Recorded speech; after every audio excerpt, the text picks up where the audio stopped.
Oi gente, eu sou a Ione do Minha Vida Literária. Hoje eu vim contar pra vocês as minhas impressões sobre a minha 10ª leitura do projeto da minha TBR de 2021, que é formada por livros que vocês votaram pra eu ler ao longo do ano, e foi Mansfield Park, da Jane Austen.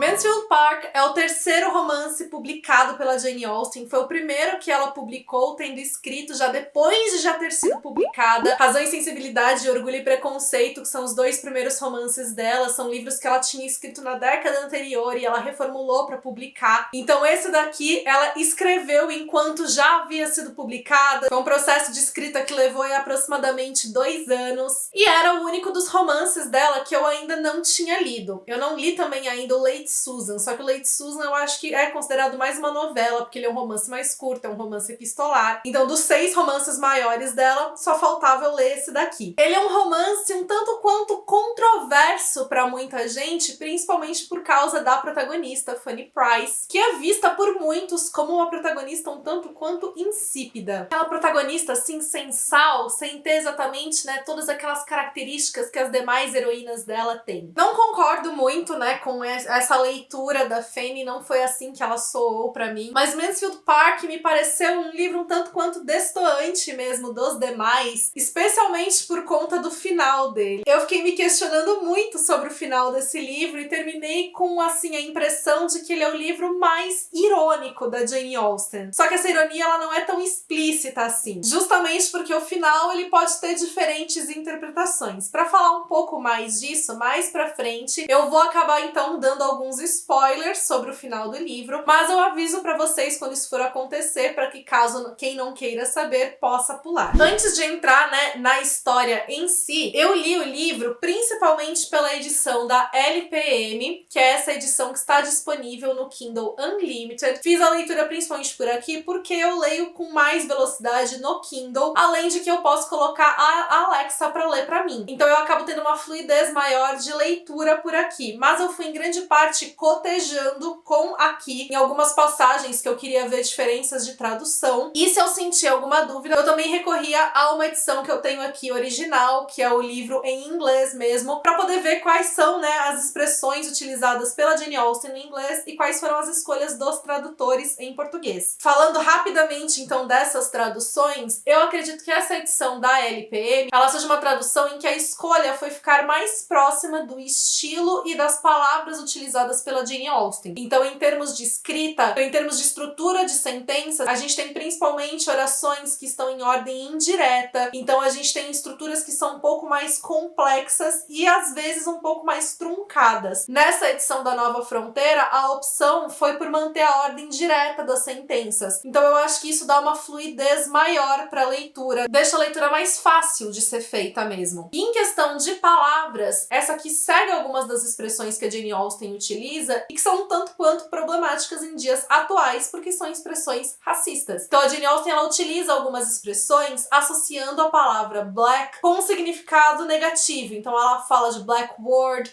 black eyes, e a tradução ela segue essas expressões. E isso acaba tendo um duplo problema, porque um deles mantém essa conotação racista, então fica, por exemplo, palavra negra, olhar negro, e o outro problema é que eu não me lembro de ter visto expressões assim em português. A gente tem expressões racistas associando, né, com palavras negras, então, por exemplo, lista negra, mercado negro, ovelha negra, que são expressões que estão caindo em desuso justamente porque elas são racistas, mas essas que estavam aqui, eu não me lembro de ter visto. Não são expressões comuns no português, pelo menos até onde eu conheço. Nessa tradução, eles usam, por exemplo, palavra forte. Ah, essa é uma palavra muito forte. Ou então olhar sombrio. Então eu gostei mais das escolhas feitas nesta edição daqui. Bom, em termos de história, aqui a gente tem como heroína a Fanny Price, que ela é a filha mulher mais velha de uma mulher que tem outras 2 irmãs. Essas 3 irmãs, cada uma delas teve casamentos muito diferentes entre si. Uma delas teve um excelente casamento, ela casou casou com um baronete e desde então ela mora na propriedade Mansfield Park, que é a Lady Bertram. A outra irmã, ela não teve um casamento assim tão bom, ela acabou precisando se casar com um amigo do cunhado dela, que é esse baronete, e este amigo com quem ela se casou é um clérigo, então ele não tem uma posição tão boa na sociedade, ele não ganha tão bem, e ela se tornou então a senhora Norris, e ela mora ali numa propriedade, né, acoplada a Mansfield Park, todos eles moram muito juntos. E a mãe da Fanny foi aquela que teve o pior dos casamentos. Ela se casou com um homem da marinha, que não tem dinheiro, que não tem propriedades, o cara bebe, e ela tem quase 10 filhos, sendo a Fanny, então, a mulher mais velha. E aí uma das tias da Fanny, que é a senhora Norris, ela acaba convencendo o marido a eles cuidarem da Fanny, para eles exercerem esta caridade. Então a Fanny vai, desde muito criança, morar no Mansfield Park com os tios e os primos dela. Todo mundo trata a Fanny ali bem mal, a senhora Norris praticamente faz da Fanny ali uma empregada, e todo mundo joga na cara dela o tempo todo, basicamente, que ela é uma obra ali de caridade, que ela tem que ser grata a todo mundo, porque olha como eles estão sendo bondosos, levando ela pra morar ali naquela propriedade e cuidar dela. A única pessoa que trata a Fanny bem é o Edmund, que é um dos primos dela, um dos filhos ali da Lady Bertram e do baronete, que é o dono de Mansfield Park, mas tirando o Edmund, ninguém trata a Fanny bem. E aí o livro, então, ele passa por vários anos até chegar na idade adulta da Fanny, em que ela se transforma nessa mulher que ninguém dá muita atenção, que ela é muito tímida, ela é muito reservada, ela tá sempre preocupada em ser dócil, em ser agradável para as pessoas, e ela acabou internalizando muito essa coisa do ser grata pelo que todo mundo faz por ela. E aí a gente vai ter dois moradores que são da família Crawford, que vão se mudar ali para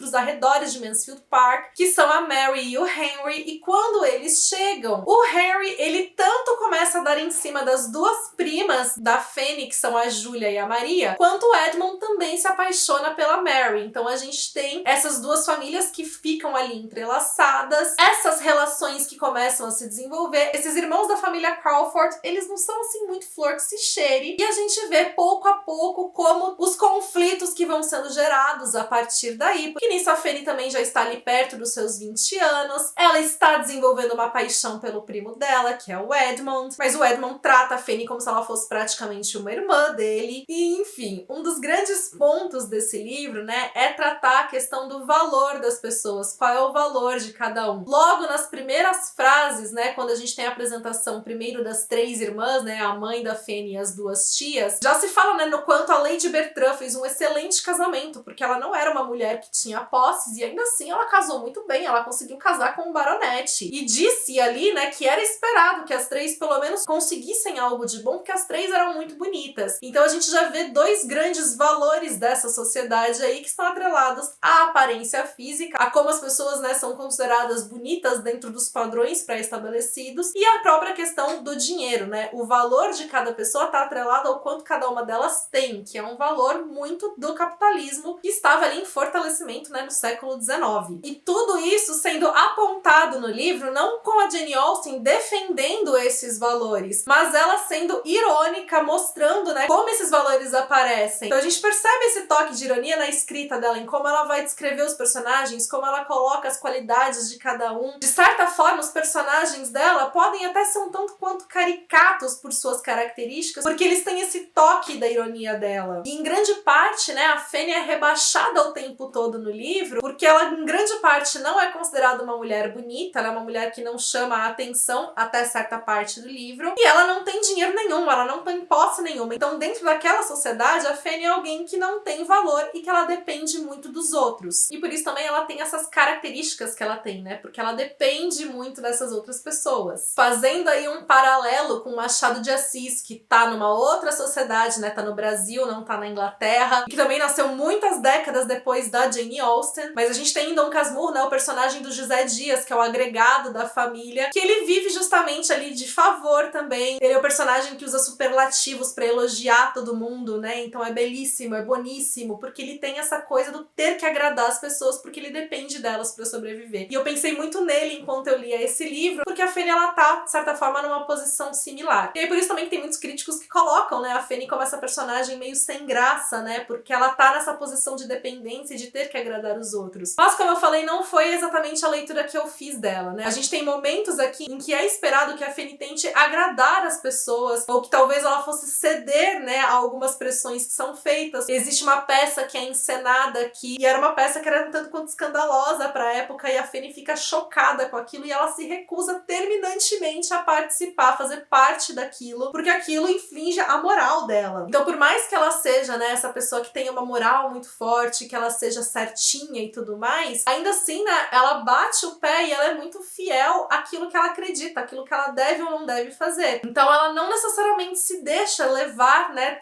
a todo momento pelas outras pessoas. E esse aqui foi um livro também que eu fiquei um tanto quanto surpresa pelo desenrolar, porque até assim, chegar muito no finalzinho, eu jurava que a Jane Austen daria uma finalização pro livro que seria completamente destoante dos demais livros dela. E eu fiquei, gente, eu não acredito que essa mulher vai fazer isso assim em pleno século XIX.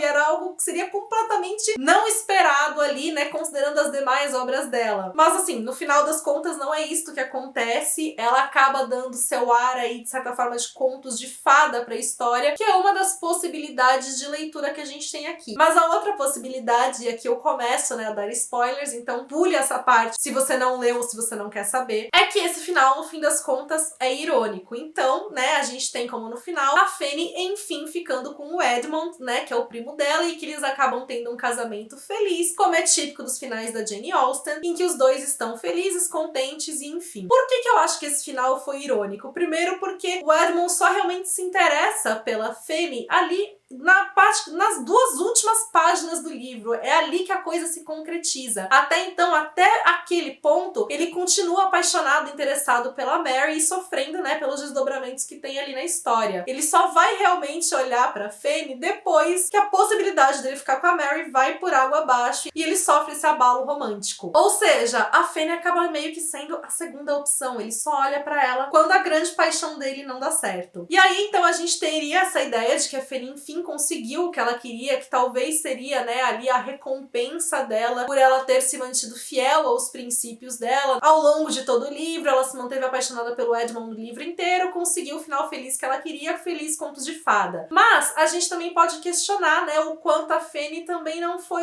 modificada por esses valores que aparecem na história. Mas aí pro final do livro, a Fanny vai visitar a família dela, né, os pais dela, ela vai pra casa dos pais e ela acaba se decepcionando demais quando ela vai pra lá, porque ela espera que ela vai ser recepcionada de uma determinada maneira. Isso não acontece. E ela ali, que cresceu acostumada então com os luxos, com a vida em Mansfield Park, percebe a diferença gritante com a vida na casa dela. Tudo parece muito vulgar pra ela, porque a família dela é pobre. E ela também, já decepcionada, né, pelos pais dela não tratarem ela da maneira que ela esperava, o que ela tem todo direito, ela começa, né, a fazer a comparação e pensar, né, o quanto em Mansfield Park tudo é incrível, como aquele é o verdadeiro lar dela. E assim, gente, ela foi, assim, muito maltratada por muitas pessoas daquela casa durante todo o crescimento dela. Tem passagens que, assim, dão nervoso da gente ver, como principalmente a tia Norris fala com ela. E assim, ela acaba anulando tudo isso quando ela entra nesse contraste com a família. Então, de certa forma, é como se ela tivesse também passado a adotar os valores de Mansfield Park, que tem a ver com as noções de beleza, de posse, de dinheiro, de classe social. E isso tudo se concretiza no casamento que ela faz, porque aí, mais do que tudo, ela passa a fazer parte da família Bertrand, porque ao se casar com o herdeiro de Mansfield Park, ela também se torna a dona de Mansfield Park. Então, mais do que tudo, ela é integrada nessa realidade dessa família. Então, a gente pode olhar esse final como um final feliz ou como um olhar crítico, irônico da Jane Austen, da Fanny tendo passado a fazer parte desses valores. E é irônico também porque o grande amor que ela conseguiu só foi dar atenção pra ela depois de ter se decepcionado com a primeira paixão dela, então ela meio que foi a segunda escolha. Mas assim, de novo, dá pra gente ignorar essa leitura e a gente pode ler como um final feliz de Conto de Fadas, da Fanny enriquecendo e casando com o grande amor da vida dela e tendo um final feliz, pura e simplesmente assim. De modo geral, Mansfield Park não foi um dos meus favoritos da Jane Austen. Os meus top 3 favoritos dela continuam sendo Persuasão, Orgulho e Preconceito e Emma, mas ainda assim ele foi uma leitura muito gostosa. Eu gosto muito desse estilo da Jane Austen, de como ela envolve muito bem a gente, então ela descreve os cenários muito bem, os lugares, e como ela cria esse envolvimento ali com a trama, especialmente no final desse livro, em que a gente tem várias reviravoltas, fica muito difícil de largar, a gente fica querendo saber o que vai acontecer. Então foi uma leitura muito prazerosa pra mim, mesmo que ele não tenha se tornado um dos meus favoritos da autora. Pra quem nunca leu Jane Austen e quer saber um pouco mais do que esperar nos livros dela, o estilo dela, que não pode ser confundido com os romances de época que a gente tem escritos atualmente, que tem um outro propósito, que tem um outro estilo de estrutura, de história, de narrativa e tudo mais. Tem um vídeo aqui no canal em que eu faço esses apontamentos, dou uma pincelada, né, apresentando as obras da Austen, e que eu acho que pode ajudar para evitar possíveis decepções em quem tá esperando ler um romance de época estilo Julia Quinn, os Bridgertons, porque não são, os livros são bem diferentes. E eu gosto muito dos dois, vale dizer. Já leu essa ou outras obras da Austen? Conta pra mim aqui nos comentários. Se você gostou desse vídeo, deixa sua curtida também, isso ajuda demais o meu trabalho. Pra quem é novo por aqui, seja bem-vindo, seja bem-vinda, já aproveita pra se inscrever e ativar o sininho pra não perder nenhuma notificação. Me acompanha também nas demais redes sociais, que por lá a gente tem um contato mais próximo. Beijos pra todo mundo, até o próximo vídeo.